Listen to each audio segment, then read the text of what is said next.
할렐루야. 할렐루야 찬양대와 신략단의 연주 하나님께서 기쁘게 받으신 줄로 믿습니다. 지난 열흘 동안 사도 바울의 선교지를 순례하면서 은혜 많이 받고 또 건강하게 돌아올 수 있도록 배후에서 기도해 주신 모든 성도님들께 감사를 드립니다. 특별히 담임 목사와 참여자들을 대신해서 빈자리를 채워주고 모든 역할을 감당해 주신 교역자들과 임원들에게 감사를 드립니다. 받은 은혜를 가지고 더욱 잘 섬기도록 하겠습니다. 오늘은 교회력으로 예수 그리스도의 부활과 승천 이후 약속하신 보혜사 성령이 이 땅에 강림하신 것을 기념하는 성령 강림 주일입니다. 2000년 전 마가의 다락방에 불처럼 바람처럼 임하였던 그 성령님은 오늘 이 시간 예배하는 우리 심령 위에도 똑같이 임해 주실 줄로 믿습니다. 우리는 성령 충만하면 뜨거운 방언을 말하고 강력한 은사가 나타나며 눈에 보이는 기적이 일어나는 것을 떠올리곤 합니다.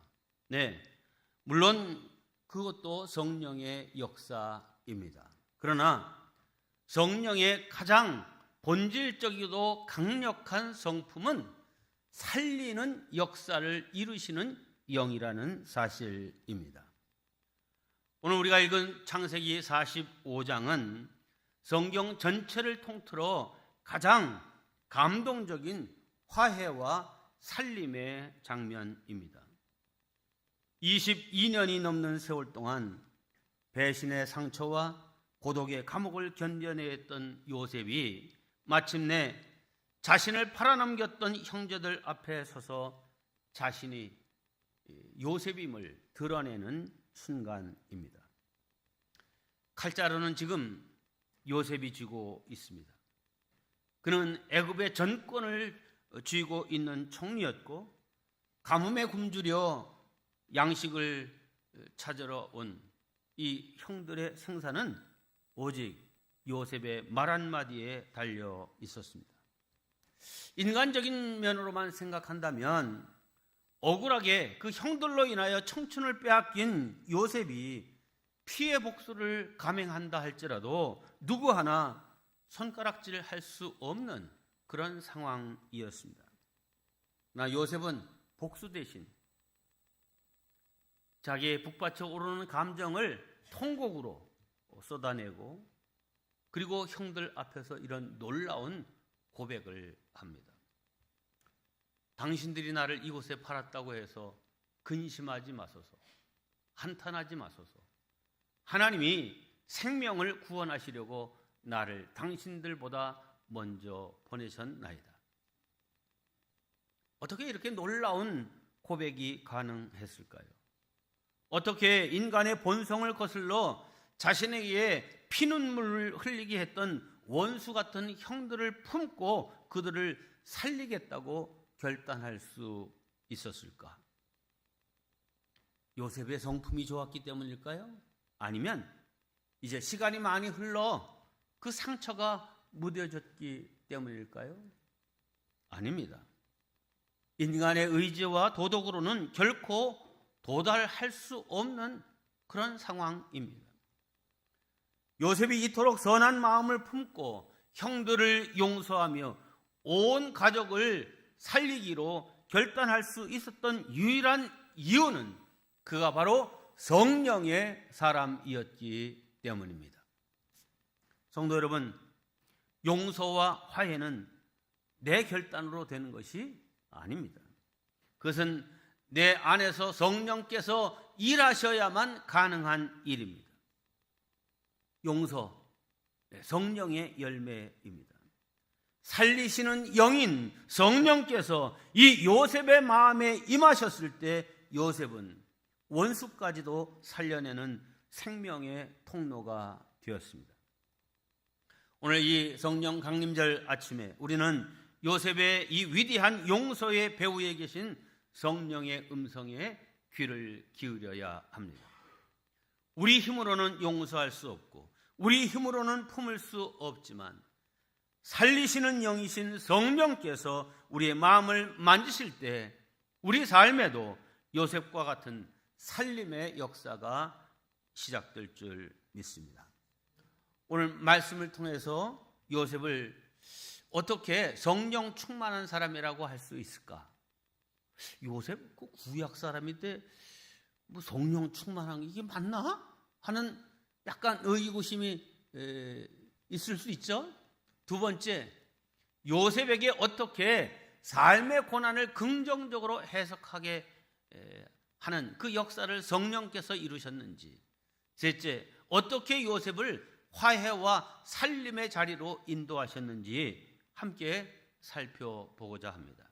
이를 통해 우리 자신 또한 요셉과 같은 성령 충만한 사람, 화해와 살리는 사람으로 설 수 있게 되기를 주님의 이름으로 축원합니다.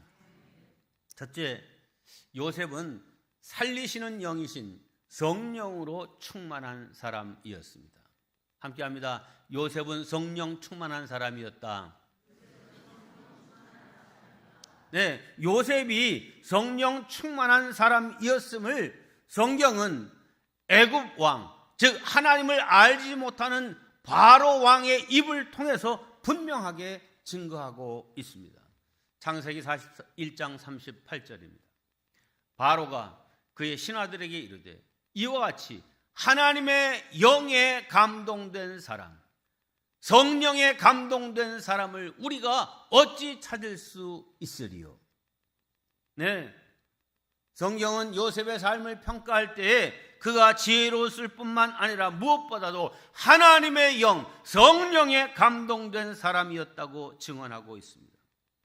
즉 요셉은 구약시대의 사람이었지만 이미 성령 충만함을 입은 사람이었습니다. 그 안에 내주하시던 성령, 곧 살리시는 영께서 요셉의 마음을 주관하셨기에 그는 보복의 권력을 쥐었지만 화해와 생명의 도구로 그것을 바꿀 수 있었습니다.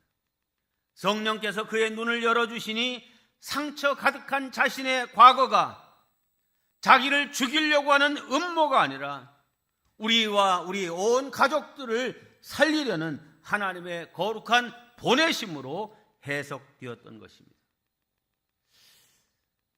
오늘이 성령 강림 주일인데 정해진 본문과 제목이 또 성령 강림절하고는 상관이 없는 본문이라서 이걸 어떻게 하나 고민이 많았어요. 기도하는 가운데 요셉이 어떻게 그렇게 살릴 마음을 가졌을까 하는 그 생각이 들게 되고, 그래, 성령은 살리는 영이시지 않는가. 그 살리는 영이신 성령이 요셉의 삶을 주관하셨고 그 마음을 주관하셨기에 그가 용서의 사람, 화해의 사람이 될 수 있었다라고 하는 사실을 이제 성령께서 제 마음에 감동을 주셔서 오늘 말씀을 준비하게 됐습니다. 그러면서 살리는 영이신 성령에 대한 성경 구절들을 이제 찾아보게 됐더니 이런 구절들입니다. 첫째, 성령의 본질은 살리는 영입니다. 요한복음 6장 63절, 살리는 것은 영이니 육은 무익하니라. 내가 너희에게 이른 말은 영이요 생명이라. 네, 예수님께서 직접 성령의 가장 핵심적인 사역은 살리는 일을 하는 영이심을 선포하신 구절입니다. 인간의 혈기와 육신적인 생각, 즉 복수심이나 미움은 아무것도 살릴 수 없지만 오직 성령만이 죽은 관계와 영혼을 살려냄을 말씀하고 계신 것입니다. 두 번째, 성령은 죽을 몸과 삶을 살리시는 영이십니다. 로마서 8장 11절입니다. 예수를 죽은 자 가운데서 살리신 이의 영이 너희 안에 거하시면 그리스도 예수를 죽은 자 가운데서 살리신 이가 너희 안에 거하시는 그의 영으로 말미암아 너희 죽을 몸도 살리시리라. 네, 이 본문은 성령을 예수를 살리신 이의 영으로 정의하며 그 영이 우리 안에 거하실 때 우리의 죽어 있는 상태, 즉 절망적인 환경과 우리의 죽을 몸까지도 다시 살려내신다는 강력한 부활과 회복의 말씀입니다. 요셉이 절망의 구덩이와 감옥에서 살아날 수 있었던 근거가 바로 여기에 있는 것입니다. 세 번째, 예수 그리스도는 부활하셔서 살려주는 영이 되신 분입니다. 고린도전서 15장 45절입니다. 기록된 바 첫사람 아담은 생령이 되었다 함과 같이 마지막 아담 예수님은 살려주는 영이 되었나니. 네, 첫사람 아담은 생명을 부여받은 존재, 즉 생령이 되었지만 마지막 아담이 되신 예수님은 부활을 통해 생명을 받는 자가 아니라 생명을 불어넣어 주시는 살려주는 영이 되셨습니다. 그러므로 요셉은 이 살려주는 영이신 성령 충만한 사람이었기에 형제들을 살려주는 역사를 이룰 수 있었습니다. 마지막 네 번째, 율법 조문은 죽이는 것이지만 성령은 살리는 영이십니다. 고린도후서 3장 6절입니다. 그가 또한 우리를 새 언약의 일꾼 되기에 만족하게 하셨으니 율법 조문으로 하지 아니하고 오직 영으로 함이니 율법 조문은 죽이는 것이요 영은 살리는 것이니라.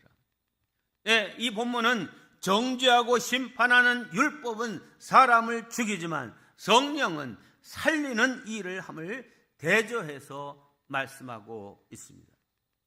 요셉이 그 형들에게 그들이 저지른 잘못을 낱낱이 율법 조항을 가지고 들이대면서 너희들은 죽었다 이렇게 선포할 수 있었지만 그 죽이는 율법의 법을 따르지 아니하고 그들을 마음으로 품고 살리는 일을 할 수 있었던 것은 바로 살리는 영, 성령을 충만히 받았기 때문입니다. 그래서 요셉은 새 언약의 일꾼이 되었던 것입니다. 그렇습니다. 성령은 죽어가는 것을 살리고 끊어진 관계를 이으며 절망 가운데 있는 생명을 건져내시는 살리는 영이심을 믿으시기 바랍니다. 우리도 그 살리는 영이신 성령을 충만히 받기를 사모하시기를 주님의 이름으로 축원합니다. 두 번째, 하나님께서는 우리를 사명의 자리로 보내십니다. 함께합니다. 성령은 우리를 사명의 자리로 보내신다. 요셉의 일생을 살펴보면 결코 평탄한 여정이 아니었습니다. 형제들의 미움을 받아 구덩이에 던져지고 은 20냥의 노예 상인들에게 팔려 넘어갔습니다. 또한 보디발 장군의 집에서 종살이하다가 억울한 누명을 쓰고 감옥에 갇혔습니다. 그 감옥 생활 또한 결코 짧지 않았습니다. 인간의 눈으로 보면 요셉의 삶은 불운과 배신과 망각으로 얼룩진 인생이었습니다. 그러나 오늘 본문에서 요셉은 그 모든 고난을 전혀 다른 시각으로 해석하고 있습니다. 5절 말씀입니다. 하나님이 나를 당신들보다 먼저 보내셨나이다. 하나님이 나를 보내셨습니다. 네, 요셉이 팔린 것은 형제들의 음모였지만 그 배후에는 하나님의 보내심이 있었다는 사실을 지금 고백하고 있는 것입니다. 그러니 요셉이 당했던 고난, 애굽으로 팔려간 것은 하나님의 실수가 아니고 하나님의 보내심이었다는 것입니다. 여기서 우리는 중요한 신학적 진리를 만나게 됩니다. 하나님의 섭리는 우리가 이해할 수 없는 방식으로 때로는 우리가 원치 않는 경로를 통해서 이루어진다는 사실입니다.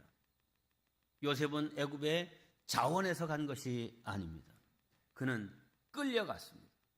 그러나 그 끌려감 속에 하나님의 보내심이 있었다는 것입니다. 사랑하는 성도 여러분, 지금 여러분의 삶에도 이해할 수 없는 고난이 있으십니까? 하지만 그 고난은 하나님의 보내심의 통로일 수 있습니다. 요셉의 구덩이가 하나님의 통로였듯이 오늘 우리가 걷고 있는 힘겨운 길도 하나님의 섭리 안에 있는 것입니다. 고난은 하나님이 계시지 않다는 증거가 아니라 하나님의 보내심의 경로일 수 있음을 믿고 담대히 그 고난을 헤쳐나가는 믿음의 사람, 성령의 사람들 되시기를 주님의 이름으로 축원합니다.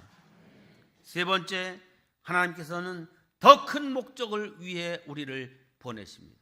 함께합니다. 하나님께서는 더 큰 목적을 위해 보내신다. 요셉은 자신이 겪은 모든 그 불행했던 일들의 목적이 있는데 그 목적이 무엇인지를 5절에 이렇게 밝히고 있습니다.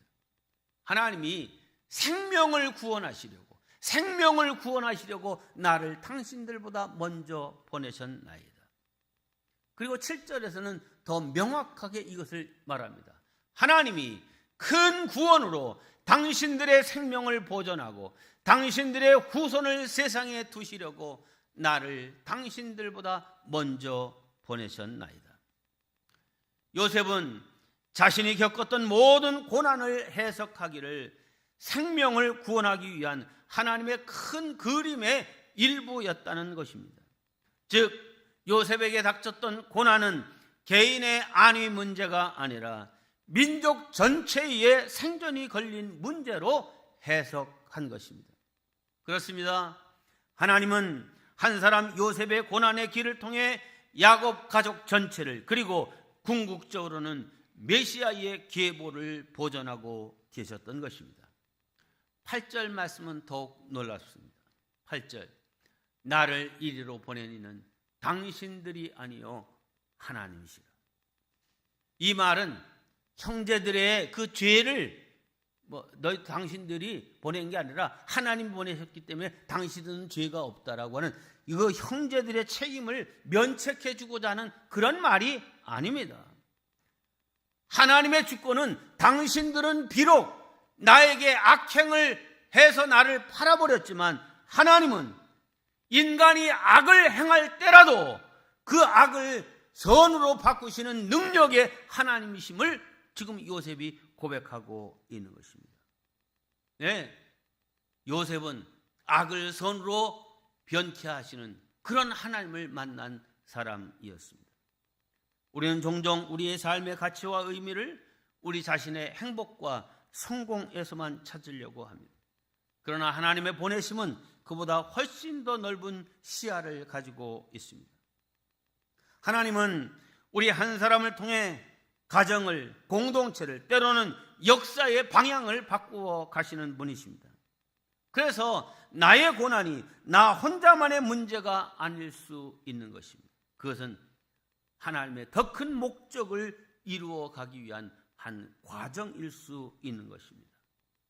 사랑하는 성도 여러분, 지금 여러분이 서 계신 자리가 보잘것없어 보이십니까? 여러분이 감당하고 있는 역할이 너무 힘드십니까? 그러나 하나님의 눈으로 보면 그 자리는 하나님의 더 큰 목적을 위해 보내심을 받은 자리일 수 있음을 꼭 기억하시길 바랍니다. 요셉이 그 어둡고 음습한 감옥에 갇히게 됨이 하나님의 더 큰 그림의 일부였듯이 우리도 지금 있는 고난의 자리가 하나님의 크신 계획의 일부인 것을 확신하고 담대하시기를 주님의 이름으로 축원합니다. 마지막 네 번째, 하나님께서는 화해와 회복을 위해 보내셨습니다. 함께합니다. 하나님께서는 화해와 회복을 위해 보내십니다. 요셉은 형들에게 이렇게 말합니다. 빨리 고향으로 가서 아버지 야곱을 모셔오라고 말입니다. 9절입니다. 당신들은 속히 아버지께로 올라가서 아뢰기를 아버지의 아들 요셉이 이같이 말하기를 하나님이 나를 애굽의 주로 삼으셨으니 지체 말고 내게로 내려오소서. 요셉은 형제들에게 보복하지 않았을 뿐 아니라 아버지와 형제들의 가족을 살리는 화해와 회복의 일을 실천합니다. 자신에게 주어진 권력과 힘을 보복이 아닌 화해와 회복을 위해 사용한 것입니다. 14절과 15절입니다. 자기 아우 베냐민의 목을 안고 우니 베냐민도 요셉의 목을 안고 우니라. 친동생이죠. 요셉이 또 형들과 입맞추며 안고 우니, 베냐민한테 입을 맞추고 목을 안고 울어야 되는데 자기를 판 형들에게는 베냐민에게 했던 것보다 한 가지 더 해요. 입 맞추며 목을 안고 운다. 형들이 그제서야 요셉과 말해요. 너무 놀래가지고 입이 떨어지지 않는 이 형들이 그 요셉이 입 맞추며 그들을 안고 울 때 그제서야 입이 떨어졌다 이 말이죠. 화해와 회복의 장면이죠. 네, 이런 일을 하는 모습이 바로 하나님이 보내신 사람의 모습입니다. 하나님께서 보내신 사람, 성령으로 충만한 사람은 자신에게 상처를 준 사람을 향하여서도 품을 엽니다. 그렇습니다. 요셉이 용서할 수 있었던 것은 그가 성령으로 충만하여 자신의 삶 전체를 하나님의 섭리 안에서 보았기 때문입니다. 자신의 고난이 하나님의 계획의 일부였다면 그 고난을 준 사람들도 하나님의 섭리 안에 있는 존재들이었다라고 받아들인 거죠. 그러니 하나님의 보내심을 깨달은 사람은 원수마저 품을 수 있는 너그러움을 가질 수 있게 되는 것입니다. 사랑하는 성도 여러분, 오늘 우리에게도 화해가 필요한 그런 사람 있지 않습니까? 용서해야 하지만 아직 용서하지 못한 사람도 있지 않습니까? 그렇다면 오늘 우리에게 보여주는 이 요셉의 모습은 우리에게 도전이 됩니다. 하나님의 보내심을 믿는 사람은 자신이 입은 상처조차 하나님의 계획 안에 있음을 신뢰하기에 용서와 화해의 자리로 나아갈 수 있어야 합니다. 제가 몇 해 전에 영국에 갔을 때에 가장 인상 깊게 보았던 것 중에 하나는 바로 남아공의 대통령을 지냈던 넬슨 만델라의 동상이었습니다. 영국의 가장 중심지라고 할 수 있는 세계 최초 의회 민주주의를 실천한 나라가 영국이죠. 그 영국 국회의사당 그 빅벤, 큰 시계로 유명한 빅벤 건물과 그 바로 옆에는 영국 왕실 성당이면서 뭐 왕의 대관식이나 장례식, 그리고 그 웨스트민스터 성당 안과 그 마당 뜰에는 그 역대 왕들의 무덤과 또 영국 국민들이 가장 존경하는 사람들의 무덤이 이 웨스트민스터 사원 마당에 안치되어 있습니다. 그리고 이렇게 그 기역자로 돌아서면 거기 우리 세계 감리교 본부 건물이 그야말로 웅장하게 딱 서 있습니다. 이 세계 감리교 본부는 잘 모르시지만 유엔이 창설될 때 그 유엔 창설 총회가 열렸던 곳이 이 세계 감리교 본부 안에서 열렸던 것입니다. 이게 니은자로 되어 있고 반대쪽으로는 이제 다른 일상적인 그런 건물들이 있는데 그래서 디귿자로 되어 있는 그 중간이 딱 그 팔리아먼트 스퀘어라고 그 의회 마당입니다. 이 마당에 세계사에서 기념할 만한 인물들의 동상들이 쫙 세워져 있습니다. 우리에게도 익숙한 노예 제도를 폐지한 에브라함 링컨 미국 대통령, 인도의 독립운동 지도자인 마하트마 간디, 제2차 세계대전을 승리로 이끈 윈스턴 처칠 영국 수상, 당당히 그들 사이에 넬슨 만델라의 동상이 세워져 있는 것이었습니다. 사진을 좀 보여주시죠. 저런 모습입니다. 저 빅벤이 보이고 이렇게 있습니다. 자, 자기 나라 사람도 아닌 만델라, 어떻게 보면 영국이 지배했던 남아공이잖아요. 거기에 지도자, 흑인 지도자의 동상을 거기다 세워놓은 까닭이 무엇입니까? 그것은 바로 그의 용서의 정치를 기리기 위함입니다.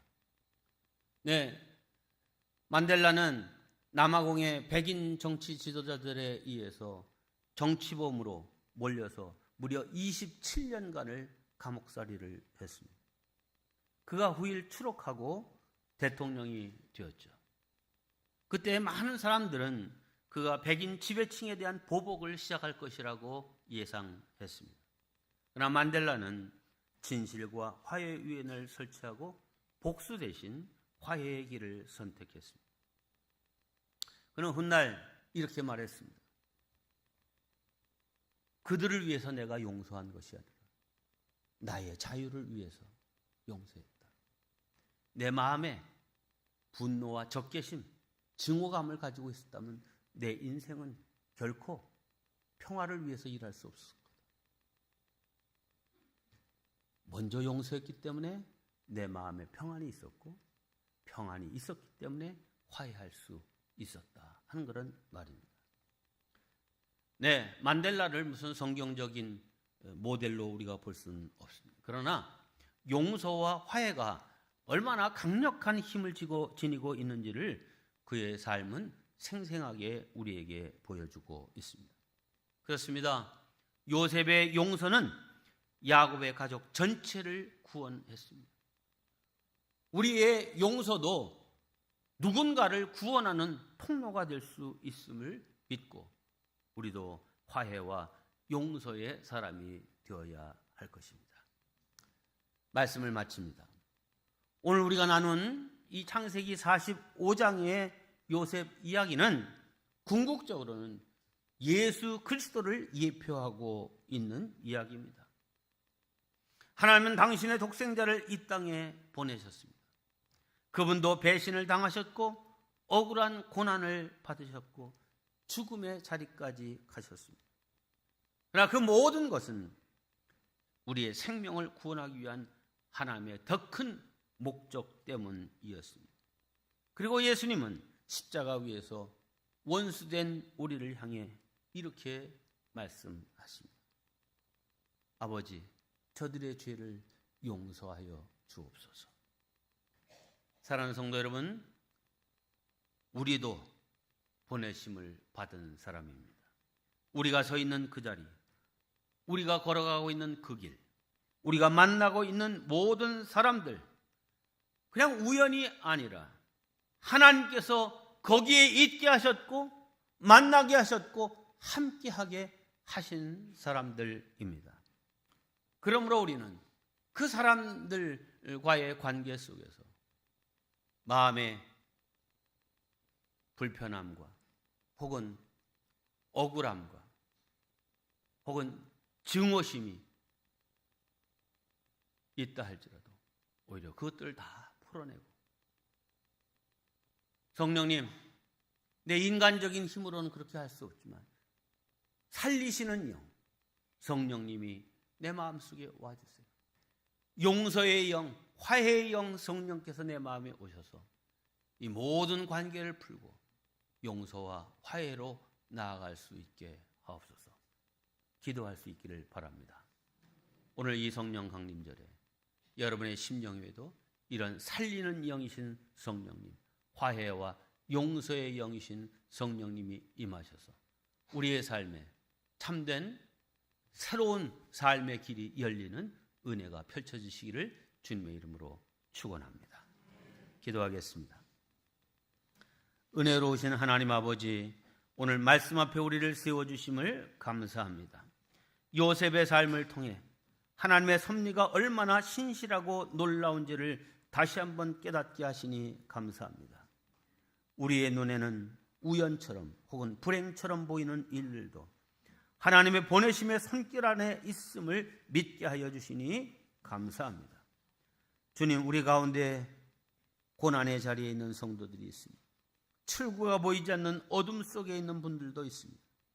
요셉이 구덩이에서도 감옥에서도 하나님을 잃지 않았듯이 우리 또한 하나님의 섭리를 신뢰할 수 있도록 붙들어 주시옵소서.